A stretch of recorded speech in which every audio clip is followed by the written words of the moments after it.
Thank you for auditing the always positive new music review show hosted by a French professor who wasn't expecting to review a new album by The National, but I'm going to anyways. I'm going to be reviewing the album Laugh Track. This is the second National album that I have ever listened to, and I went into some great detail about the first album. I really delved into the first 2 pages of Frankenstein. If you haven't seen that video, you should check it out. I'll include a link to it up there somewhere. Because, I really went into why is it called that? What does this have to do with Frankenstein? And I really went into how it's a lot about the artistic process and the need to sort of pioneer and the emptiness at the end of these kinds of quests. But with this album, I don't quite have the same insight. Or more properly, I think I have the same insight. I just don't think there is as much to say. There's a line from the first song, which I think summarizes a lot of what this album is saying. Are you ready for the quote? And by the way, you're going to hear some lawnmowers outside. That's my neighbor's lawnmower. I get really annoyed, but it actually fits thematically with a lot of this album, a sort of domestic malaise, so we'll let that stay. So the line, which I think perfectly summarizes what this album is about, is as follows. I am not over it. I don't know what it is. This is, in a true sense, a depressing album, which sounds like it could be a sort of album of generalized anxiety or generalized depression, which I think makes sense with what I see as what I perceived of as the flaws of this album. So as I've listened to it more, I like it more and more, which makes sense, because it is a grower of an album, and sort of at its worst, it's sort of background music. Now, my specific issues are at times the rhythms are what I call stopwatch rhythms, like it's a tick, tick, tick, tick, tick, tick, tick, tick, tick, tick, tick, tick, tick, which just makes it sound like it was just made on a laptop. And then the way the layers are used makes it sound like a laptop. The parts where I love this album is where it's instrumentation and you hear a band that loves it, where they love each other and they love making music together. But really though, this kind of background sense that I get makes sense with the theme of the album. I'm not over it and I don't know what it is. It reminds me of a friend of mine, Lee Sargent. He's on Bandcamp. He makes good electronic music. I only knew him for like a year. We worked at the same PR company in our early 20s. And he used to describe this feeling that he had where he'd come home from work, and he called it face pillow time. I've talked about this before, but he would just come home from work, working 9 to 5. He'd go home to his apartment, I think it's somewhere in Alston or something, and he just put his face into the pillow. And the thing is, like, when you're like 22, 23 years old, that's where you need music like Radiohead, like that's perfect face pillow music. This album, I would argue, with its, particularly when it is more sort of uniform or less sort of melodic or less standoutish, the more background it is, the more it can become a perfect accompaniment to middle-age face pillow. I don't know how Lee's doing. I listened to his album, which is very good. It's a dark electronic music. I'll include a link to that as well. I don't know how he's doing, so I hope he's feeling better than he did when we worked at Media Map. It doesn't exist anymore. But I know that when I've had... Sorry, now Bo's coming here, and he's going to sit on his bed. Okay, Bo, you have a seat on your bed. Okay. Just get all set there, okay? But don't start licking, because everyone hates it when you start licking. It sounds gross. I don't know how he's doing, but I do know that this album feels to me like if you grow up and you reach the point where you're married and you maybe have kids and you maybe have a job and you're not, whatever it is, you're not quite happy. This is great middle-aged face pillow music. To the point where if I ever feel face pillow again, because we've all felt face pillow at certain times in our life, maybe you feel face pillow now. Hopefully you'll get through it. But this is a great soundtrack to that face pillow feeling. Now, when I like this album the most, understanding that I like this album, even when I like it the least, I still think it's quite good, but it's when it sort of has more character, more specificity, more melody, more real emotion, more instrumental brilliance, where the things that are communicated are a little bit more clear, a little bit less, I don't know what it is, and a little bit more, I know what it is. And what I think is fun is to really understand that this album, what are they doing, right? Like, they released an album and then they released this album. So is this album, what is it, Reggie? What is this, Reggie? Like, is this a second album? Is this like side B, Carly Rae Jepsen style?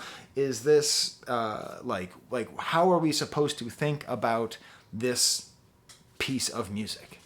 And what I really think it is it's very intentional. It's a companion piece. I think this is a sort of alternate path.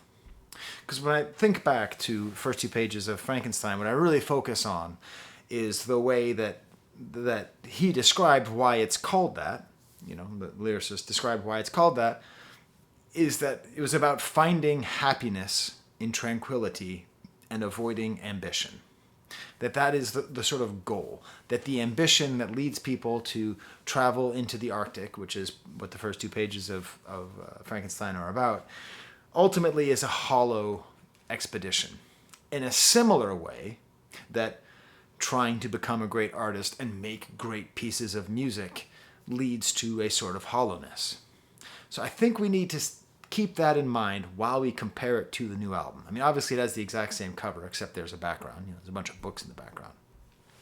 But if we understand the first album as being about the triumph, despair, and ultimate hollowness of ambition, Laugh Track is about the hollowness of tranquility.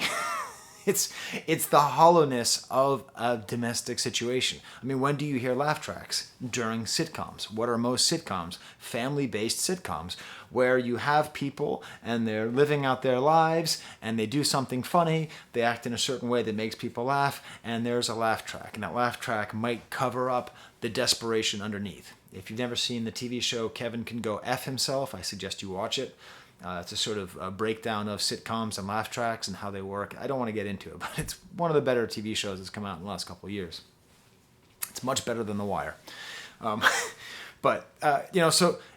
let's think about and putting those together, right? Like, think about the world that the National's presenting us.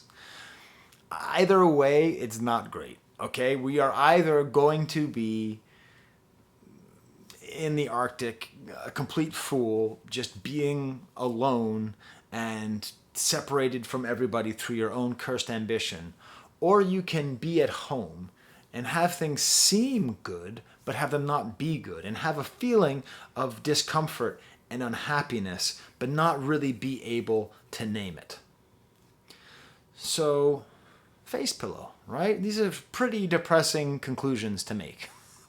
That there essentially is no way to live your life which will result in happiness, which is true if you're actually suffering from depression. I think taken together, both these albums show that you cannot solve your depression by achieving your goals, and you cannot solve depression by finding stability. You can only subdue depression through lots of hard work and coming to terms with your personal trauma, right?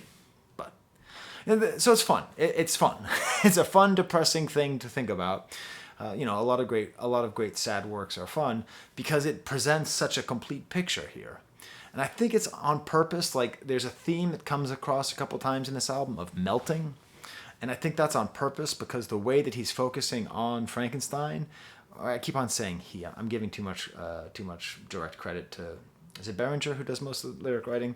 The way that they focus on Frankenstein is the Arctic ambition, that is the framing device, right? So the whole thing is framed around the idea of running into Frankenstein's monster in the Arctic and how did they get there, but it's a lot about this expedition to the North Pole that is representative of the artistic voyage, and then this album is all this melting, and it really feels like that's what it is. It's like, okay, I got away from this epic quest, but what I have left is just melting water.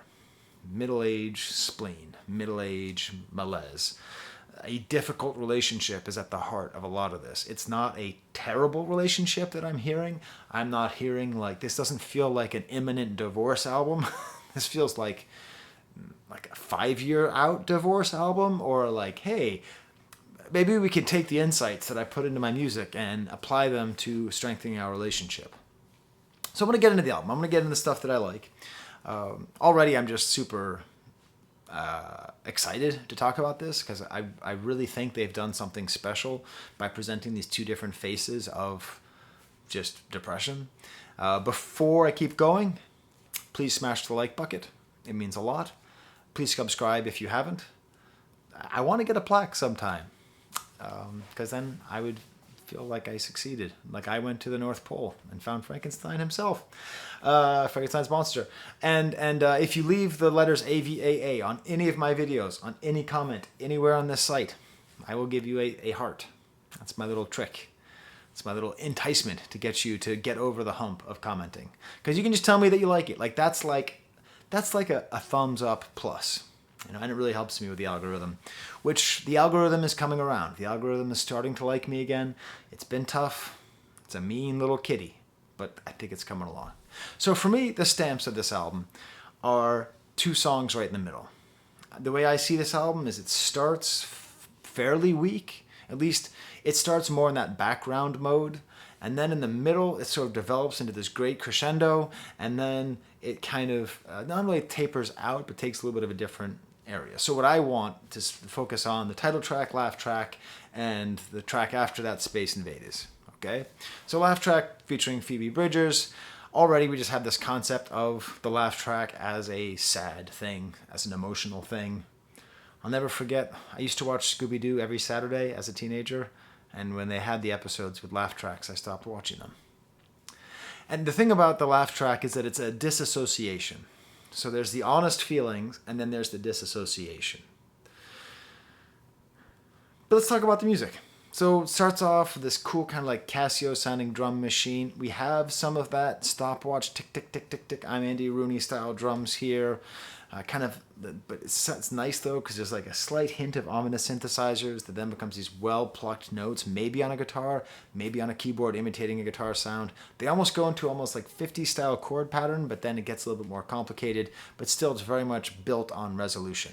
And this is what I'm talking about. So many layers happening here. So many layers on layers on layers on layers. And then we have his very charismatic voice. One thing I like is that the drums get more present as it goes along, and there's even strings. And then we have this verse with Phoebe Bridgers, which is just beautiful. Her voice goes very nicely with his.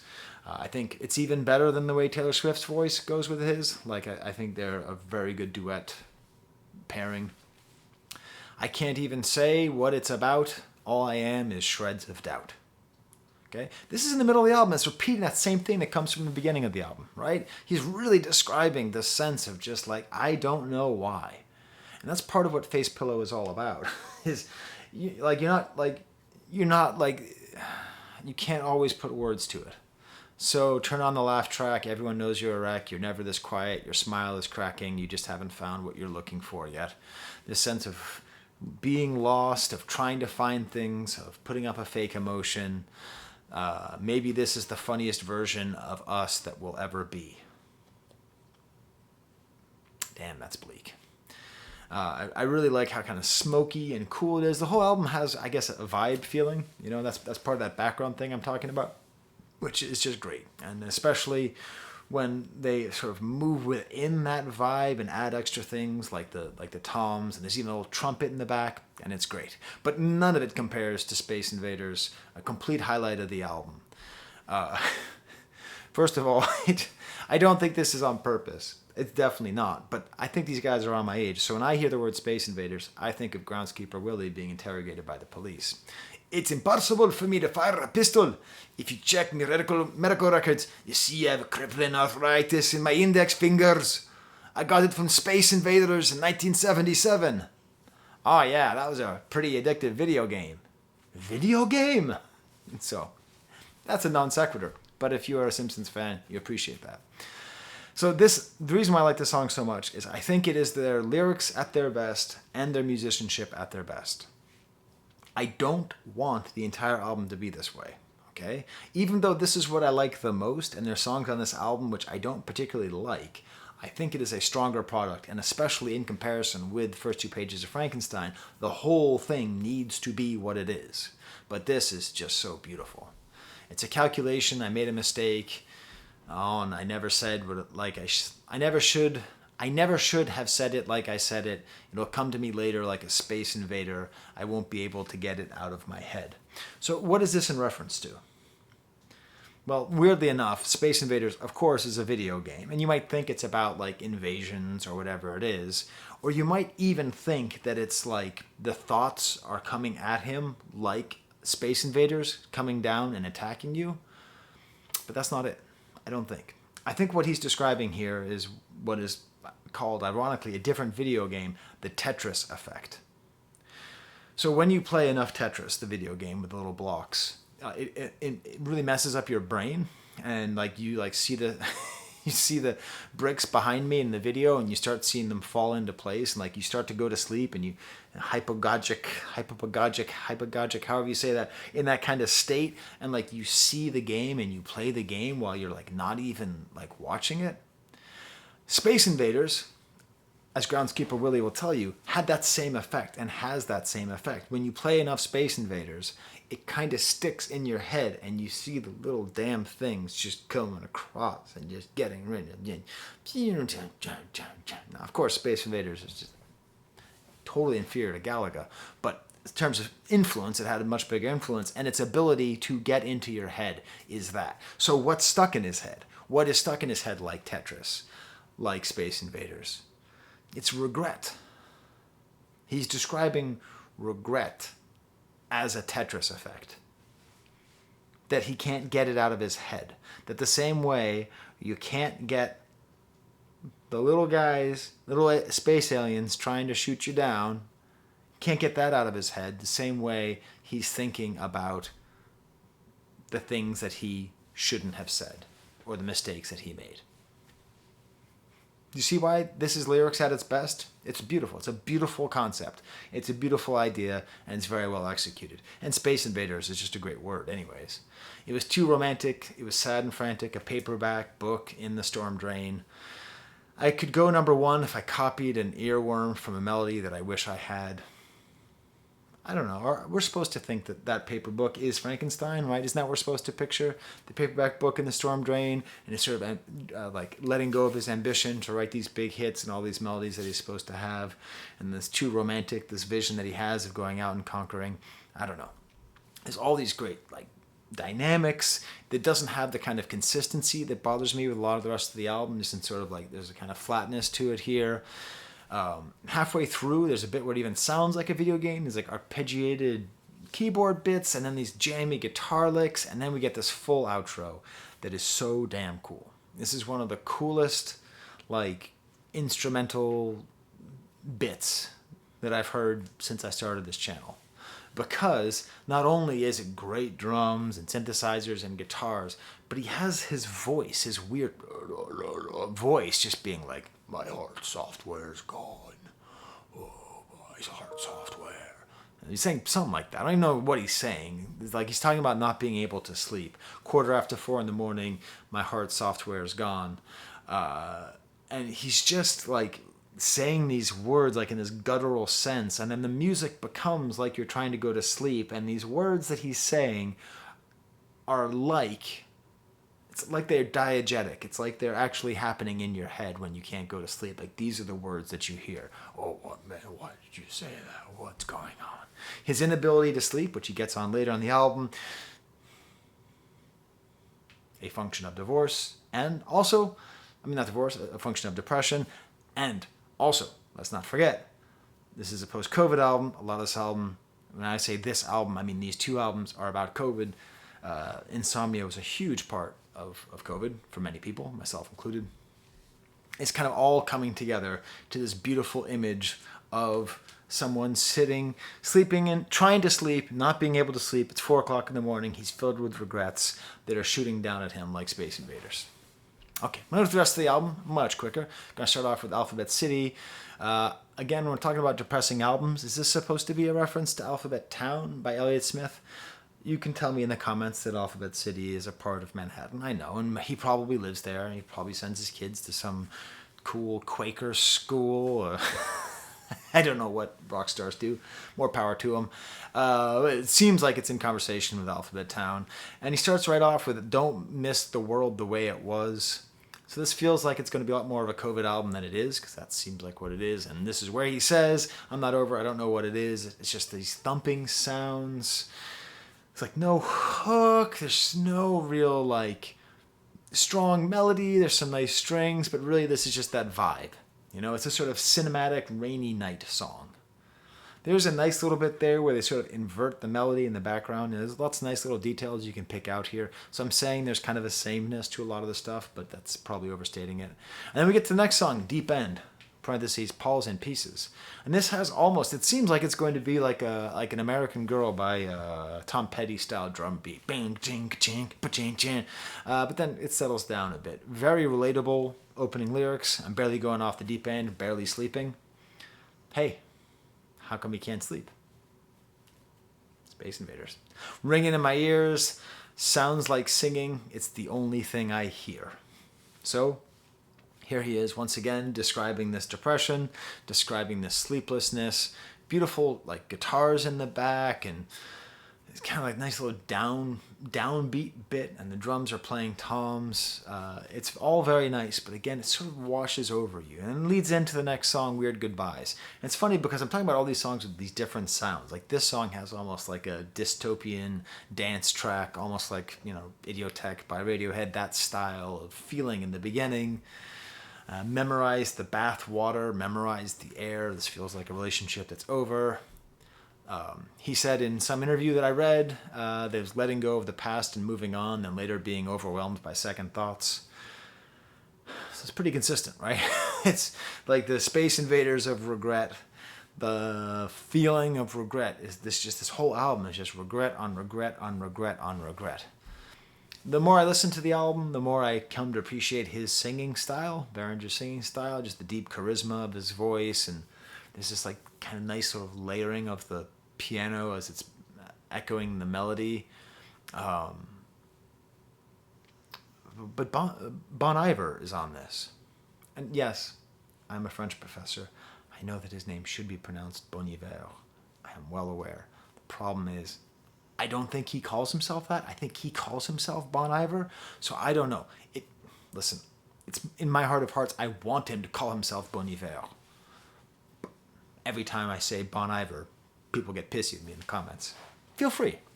Everything that matters, fever flashes, eyelashes, and traffic patterns, humidity, history, chemistry, and panic, swimsuits in the windows of electric minivans. Sort of like a chaotic, I can't really handle the world stuff, you know, sort of looking around, almost like a sense of existential dread of just seeing objects and being sick. And I don't know why Bon Iver's here. I don't. I like Bon Iver. He's great.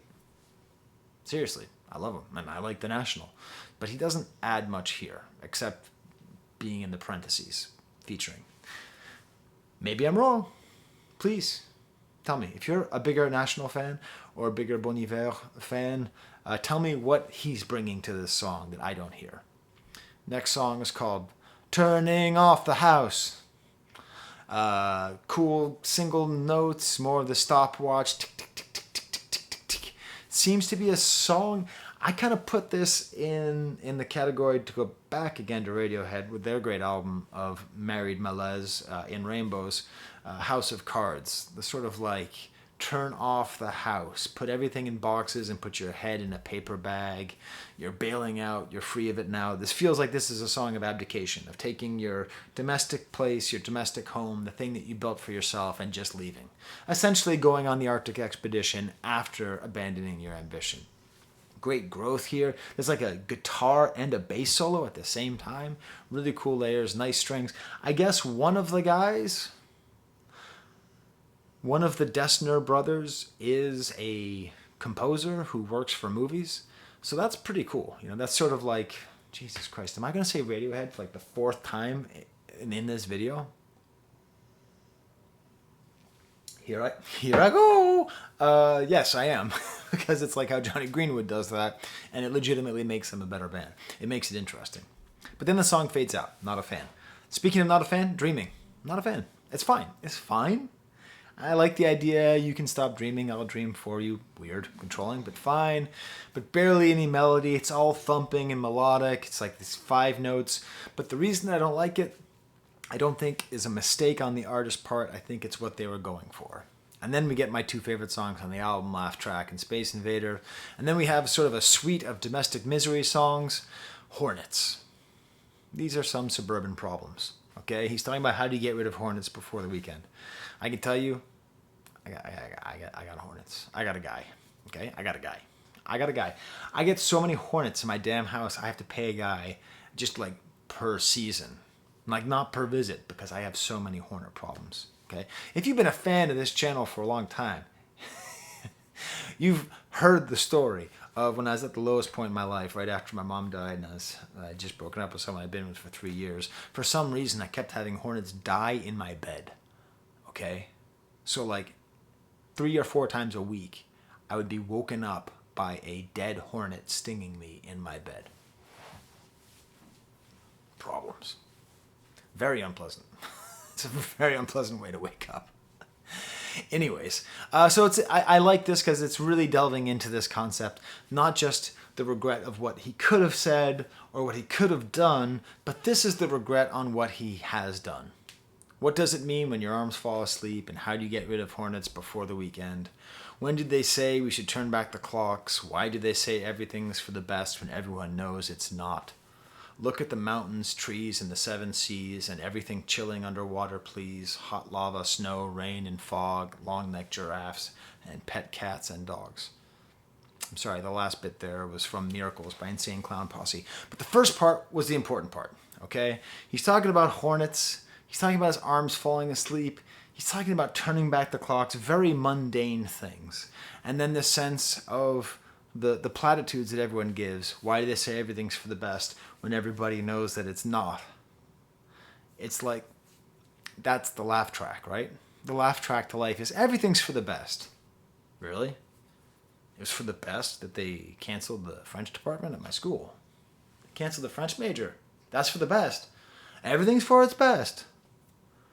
Bo over here had a pinched nerve from licking his armpit so much. That's for the best. Taking him to the vet's for the best. We know it's not the best. What I like about this, though, is that it gets jaunty at a certain point. It doesn't just stay in that stopwatch kind of way. And then he really gets to the problem. I don't want to talk because I don't want to fight. This is really a good description of a state of a relationship that isn't even like in trouble. It's like in the leading up to trouble. Great harmonies with this other voice, great quiet part before the guitar, almost a poppy chorus, and then these wonderful horns outros. Next song is called Coat on a Hook. More stopwatch rhythms, but beautiful lyrics. Don't leave me here at this party like a coat on a hook. 2 days, we're still not talking. You're the opposite of an open book.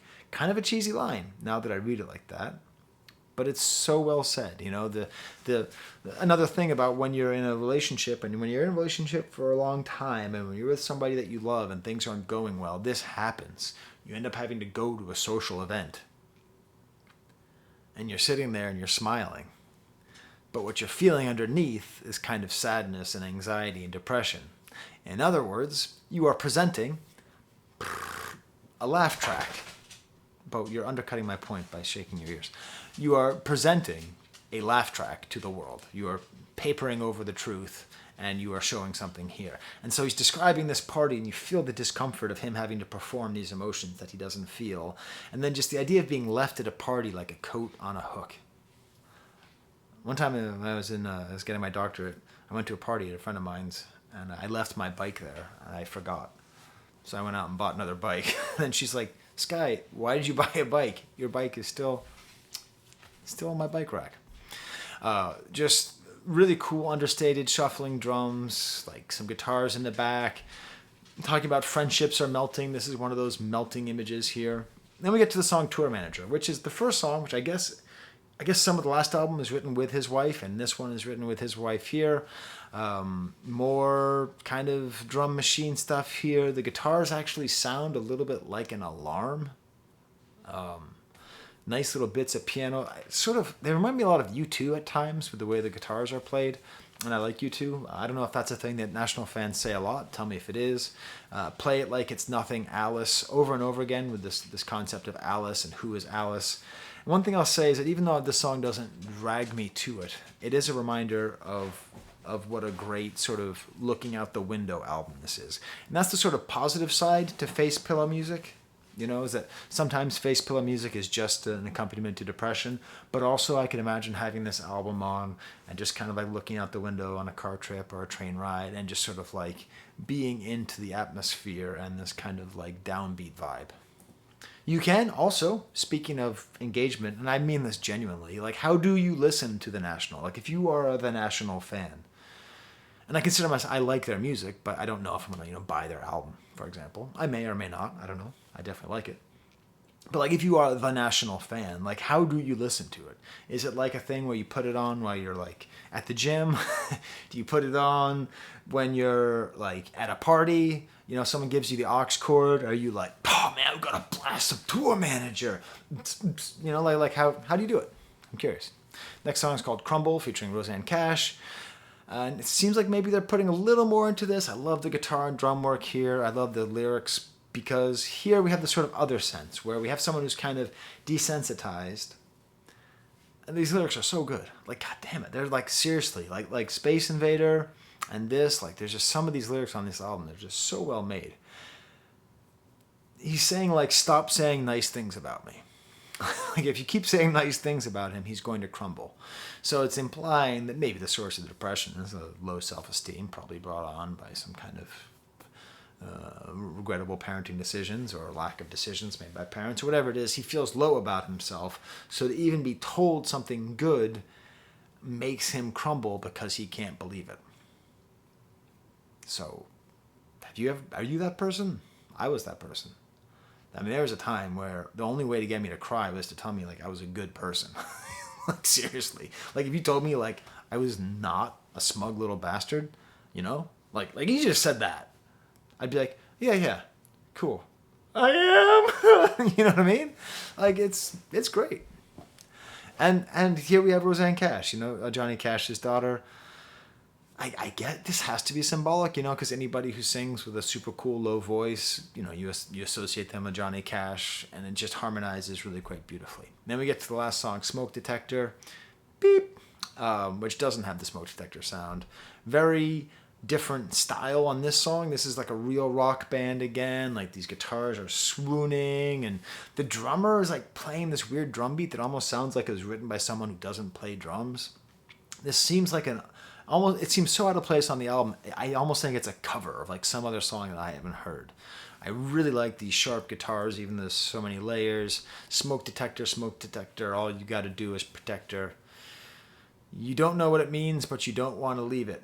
Coming back and again about not knowing what it means. He doesn't know what this sadness means. Put it in a plastic bag and put it in a pocket, hang it on a hanger, put it in a closet. You'll know where it is whenever you need it. I make a good argument, admit it. He's saying nonsense. He's just spouting nonsense. And then he says, I make a good argument. Very kind of funny. And then at the end, you don't know how much I love you. It's funny because the way the song sounds, it sounds like it's just his exact words, and this is on Lyric Genius, and it was an epitaph to both albums. Burn it all. And it does feel like that. It feels like this long guitar solos. Like this song is kind of unhinged. A lot of this album, the double album, feels cohesive. This feels like falling apart. But at the same time, he's like trying to remember the best of us. You don't know how much I love you. This actually feels like the happy ending to this drama. So he's finally able to say, and this is the way I'm reading the story, okay? So I'm reading Frankenstein the way I read Frankenstein. I'm reading Laugh Track as he has been in this relationship, or he is describing, maybe this is all third person, okay? I don't know. This is the narrator of this, the singer of this song, the narrator of this story, is talking about how he's feeling this depression. He feels this regret. He feels an inability to express himself clearly. He feels like so lost. And then he's in this relationship and he's incapable of expressing himself clearly. And it's getting in the way of his relationship with his partner.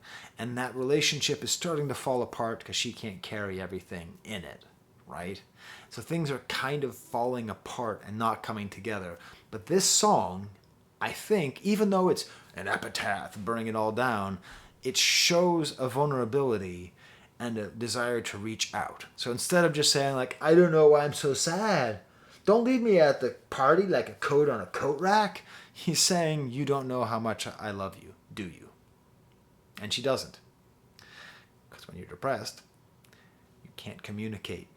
You just can't do it well. You can't actually accurately communicate your love of other people when you're like truly depressed. It sucks. It sucks because it's like a little spiral, you know? It's like you can't communicate it and then you don't get it back. And then, or like it creates other problems, you know? So I see this last song, even though it's burning it down, as a song of hope. So there you go. There's my review of the National Laugh Track. Laugh Tracks? It's just Laugh Track, right? It's singular. These are my Patreons. In the event that I do end up buying the National album, they will have given me the money to buy it. So thank you very much. I got a lot of them. I had an open call, which I said I would give anyone who's my Patreon a shout out on this video. But no one took me up on it. So I guess none of these people are National fans, more realistically. When you're a Patreon, do you ever, like, I'm a Patreon of like 10 different people. I don't look at their stuff ever. I don't care at all. I just want to get the money to thank them. I didn't understand that when I started running my own Patreon. I thought I had to do all this work so that like people would be engaged and keep giving me money. But no, they just want me to keep doing this. So you're welcome, y'all. I'm going to keep doing this. All right, until next time, Bo has settled down. He's a happy boy right there. You see, there's no regret there. There's no space invaders in Bo's world. You know, he doesn't live a life of depression. There's no ambition that he's abandoning. There's no domestic bliss which he is searching.